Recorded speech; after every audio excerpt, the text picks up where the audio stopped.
Donald Trump went to Georgia to spruik his infrastructure policy. America's infrastructure will be the envy of the entire world. His supporters seemed to have got the message about masks, but his niece had a very different message for her powerful uncle. Resign. A court dismissed a case brought by the president's other relatives, leaving Mary Trump free to release her book and talk about growing up with Uncle Donald.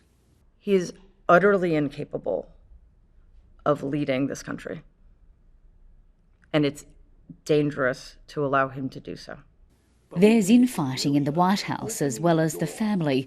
The country's top infectious diseases advisor, Anthony Fauci, has responded to continued criticism from Donald Trump's allies. They realize that was a major mistake on their part because it doesn't do anything but reflect poorly on them.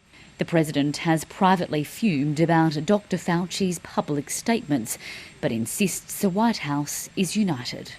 We're all in the same team. We want to get rid of this mess that China sent us.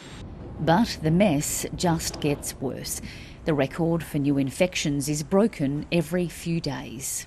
But we're getting to the point where it's going to be full. We have gridlock and we won't be able to take patients in. They'll just be stacking in the ER. Retail giant Walmart says it will require customers to wear face masks. Emergency wards in hotspots like Florida, Arizona and Texas are close to overflowing.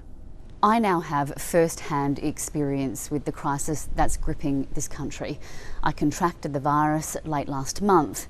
The testing process is chaotic and it took days to get my results back.